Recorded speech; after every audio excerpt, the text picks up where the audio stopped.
everyone, and welcome back to my channel, Tomcat Stitchery. I'm Whitney, and I've got a pattern review for you today. So I realize I just did a pattern review for you guys on Friday, but I've got one today that is part of the module that I'm currently working on. So I'm gonna pop a link up to my plans video for the module that hold on, I've got a dog here. She just got a haircut. She's looking very spiffy. Okay, so I'm currently working on a module, and again, I should have already popped that link up there, with the sewing workshop. So I was gifted or given their fabric, in return for doing a module using both their fabric and their patterns. Now, I did pay for all the patterns that I've used, but the fabric was given to me. So anyway, without further ado, I am changing up the format a little bit though. In the past, I've done just a plans for the module that I'm working on, and then I've gone right into, the next video you've seen has been a lookbook. But I've had a lot of requests for pattern reviews, so I thought I'll just kind of go and, I'm not going to do a separate video for each pattern, but I thought if I can kind of, just an organic way to break up the 6 or 7 items that I'm making for a module and do more in-depth pattern reviews. And then once I've done all of those, I will do my normal lookbook. So that's kind of the thought process. So I'm actually wearing these 2 tops with bottoms that are not part of the module, just to kind of show you the top. So anyway, keep the whole module thing a secret until we get to the very end. But today I wanted to talk about 2 of the tops that I have planned on making for that module and that I have made, because they both use the same pattern. And I forgot to grab the pattern. One moment. Okay, sorry. I should be better prepared. Okay, so both of these tops are from the Mixit shirt, top, and tank pattern. If you can kind of see that. So I have made this version and this version.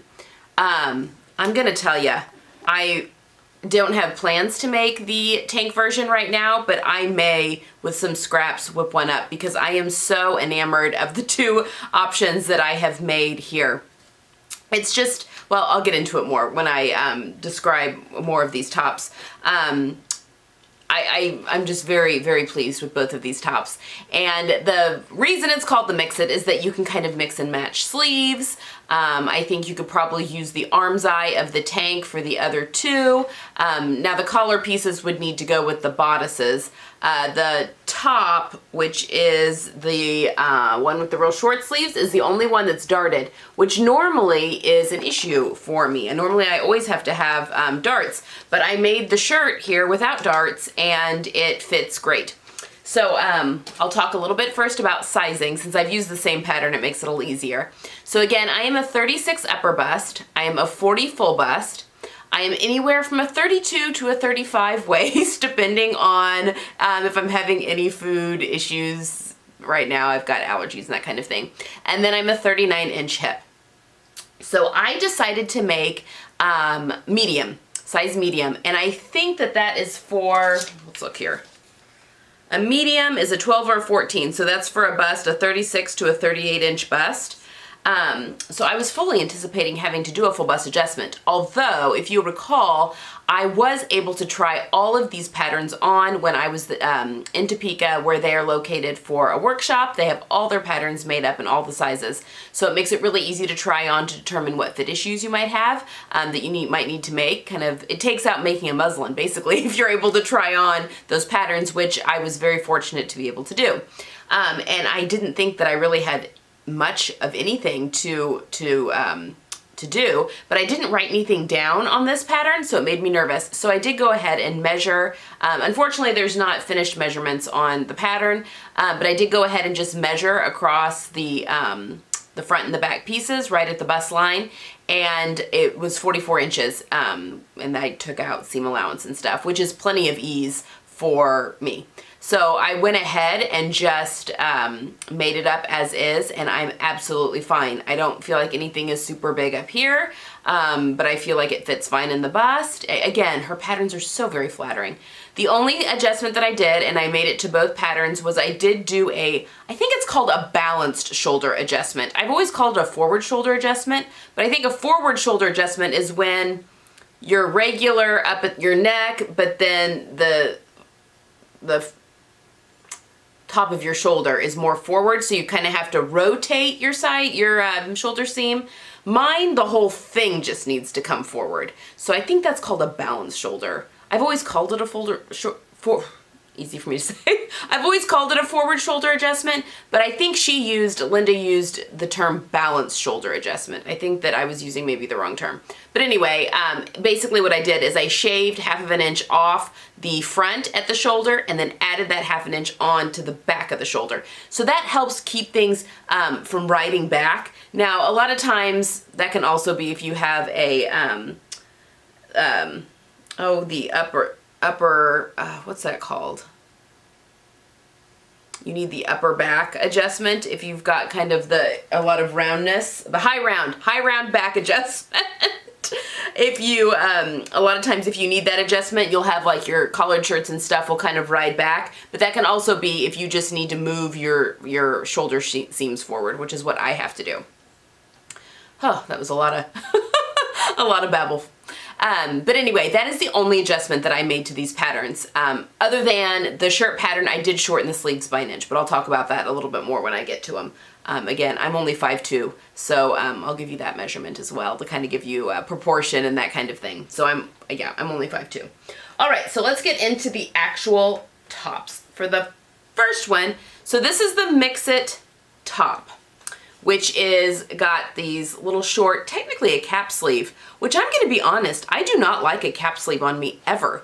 But I really find this to be flattering on my arm. I think it just must be enough down my arm that I don't feel like it cuts me off at a weird place, and then I enjoy the angle that it kind of adds to my arm, which takes away, you know, it takes away that hard line, you know, that you get anywhere horizontally across your body. If you have like a diagonal, that softens things a little bit. Very pleased with this. And it's a looser sleeve, so I don't feel like it's, you know, pinching my arm either. But we've got just a short little raised collar, kind of like a collar stand type collar that has this cute little button, which actually, I'll show you the film footage of me wearing this top. I like it buttoned and I like it unbuttoned, because when it's unbuttoned it kind of opens up like a collared shirt would.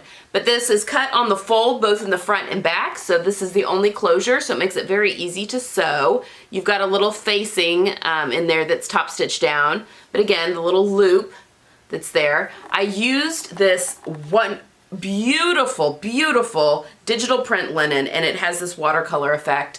I will pop links down to the fabrics down below. It was very stiff when I first bought it, which is typical for linen. They put a lot of sizing and stuff onto linen fabric usually to wrap it onto the bolt, and it softened up. It softened up a ton. I mean, like a night and day difference as far as the hand is concerned when I washed it. And I think, you know, with really nice linens, typically the more you wash, the softer they get, and I just love that soft washed linen look. So I'm very pleased with this top. It's also got a little split hem there at the bottom, which I think does, you know, if I like to do that half tuck in the front, I think that makes that really easy to do. So it lies nicely on the back. God, there's not much else to say. Just a little, not narrow hem, well, kind of a narrow hem. It's like a 3/8 inch, you know, fold and then fold again hem, both on the bottom and on the sleeve. So the one thing that I will say about her patterns is they're some of the only patterns that I actually read the instructions as I go through, because she has such a wealth of knowledge and a whole bunch of different ways to do things that wouldn't necessarily be my second nature way of doing things. So I find that I slow down a little bit when I'm sewing with her patterns, which I really enjoy. And for the collar, for instance, this front part is on the fold. So you basically sew the two you cut out two pieces on the fold like you would normally, but you sew them end to end, so you have one gigantic oval basically, and then you match your seams up together, because that, you know, that creates this back seam right there. And then so right sides together, and then you sew across the top. So you've got folds here at the end, and the folds are what create the front here. So you don't have any seam peeking out. It is just really pretty genius. And I even hand sewed the inside of the collar down for a really nice finish. So see, I was really feeling the slope. That's also very rare for me. A lot of times I'll just top stitch, but I didn't. I actually hand sewed which doesn't take very long. But yeah, and I had this wonderful little button for my stash. I just really, I mean, this is gonna be a great versatile piece, I think, to take me into fall. I'm definitely gonna be using, because again, I'm planning ahead even more because I'm doing some work with Minerva and stuff as well. But I'm gonna be bringing in a lot of browns into this fall and probably a little bit into the winter. So chocolate is going to kind of be more my neutral, my dark neutral, as opposed to up until now you really see me use navy as my dark neutral because I don't wear black ever. Although the minute I say that, I don't have any. I have a pair of black boots in my wardrobe and that's it. But yeah, I'm going to bring some chocolate brown into the mix now that my hair is darker. And yeah, this is just going to flow really great underneath cardigans, jackets, and everything moving forward. So very pleased with this one. The fabric is phenomenal. And again, I was given the fabric in exchange for doing some work for them, well, doing these videos for them. And but I did buy all the patterns with my own money. All right, so here is the shirt. So the differences between these are you've got a deeper V of the neckline. Sorry, I literally just finished this shirt this morning and I haven't like, you know, you need to stretch out your buttonholes a little bit when you first, just to get everything sitting the where it should sit. There we go. Okay, so we've got a button placket down the front. And I chose, and again, this little kind of a stand-up collar that's there. I chose these little kind of a mocha colored buttons that really kind of blend in with the shirt, which is what I wanted because clearly the print here is the star of the show. This one also has the split hem here on the bottom, a longer sleeve. Again, I shortened these an inch because I needed to just for my arm length, but I can't decide. I'm gonna wear it a while as is, but right now it hits me at like bracelet length, which is fine. I have them rolled in one of the videos that you'll see here in just a second. But I'm kind of wondering, I may just chop them off a little shorter. Because I don't know that I love the roll just because the opposite side of the fabric is so different. But I don't know. I'm going to live with them that length for a little bit and then decide if I want to chop them off shorter or not. So anyway, this collar is made the same way as the collar on the other shirt is. It's just a little bit longer collar. It's got a back facing here that gets top stitched down, although that's completely lost on this fabric. And then it's got a self-facing on the front that all gets top stitched down. You're not even gonna be able to see the top stitching. But here, let me unbutton it and I'll show you the inside. But it is, the facing's all top stitched down, which I like because I hate when facings are flapping about, but if they're top stitched down, I'm absolutely a-okay. So yeah, so there's the inside, there's down the placket, and again, that is just folded over, so there's just a fold there at the front. You don't have any seams popping out. Yeah, 3/4 or 3/8 of an inch hem on both the sleeves and on the hem of the top. So, I mean, it's a button-down shirt, but it's a very relaxed button-down shirt. Honestly, this would be really cool. I think if you used the arm's eye of the tank pattern, because this is dartless. This one does not have a dart. The linen one did have a dart. If you used the, because the arm's eye is different on a shirt with a sleeve versus a shirt without a sleeve. So, the tank arm's eye, but it's used the button down, like that would be a very cute tank, a very cute layering piece. So I may play around with that as well. I mean, my brain was like firing off all sorts of different things that I could be doing with this pattern. I used this this rayon crepe, and I mean, the print is just gorgeous. I just can't even, there's all these colors in it. It was a dream to work with. yeah, it's a crepe, so it's got kind of a little bit of a slicker feel to it than like a Rayon challis, for instance. But it sewed like a dream, it pressed like a dream, although Rayon typically does press really well. It's just a really good quality fabric. So, and I mean, the print is just to die for. I mean, yeah. I'm very excited, yeah, to wear this shirt both untucked and tucked in.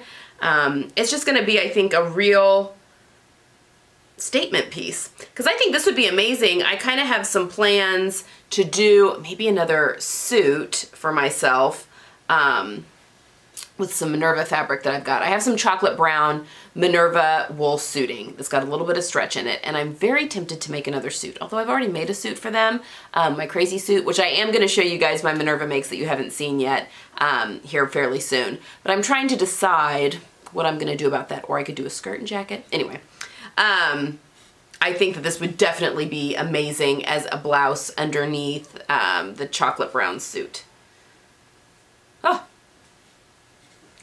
So, anyway, those are my first two tops, excuse me, for this module that I'm currently working on. And this is kind of a, definitely goes along with the transition module that I did for Minerva, but this definitely leans, where that one leaned a little bit more summer, this one leans a little bit more fall, but they can be worn together to really kind of help push from summer into fall. So, so there you have it. That's the first two tops of this module. The third top that I'll be doing is actually a pattern for a woven button-down shirt, and I'm going to be making it in a knit without any buttons. And I was going to kind of maybe talk you through how I'm going to do that. So that will probably be the next video, and then we will tackle, I'll probably do both pairs of pants in a video, and then do the jacket in its own video, and then I will have the lookbook for you. So that's what we've got so far. We are entering September. I am a host for Sew My Style for September, and we're doing a blouse. So I will have one video on some inspiration for that coming at the beginning of September. But other than that, that's kind of, yeah, what we've got to look forward to working through this module. And yeah, we'll go from there. Definitely be doing some sew-alongs here soon. I've got a lot of requests for jackets and leather jackets in particular. So you have that to kind of look forward to as we get into the cooler months as well. Okay, guys, I hope you have a wonderful Tuesday, and I will see you again on Friday. Bye.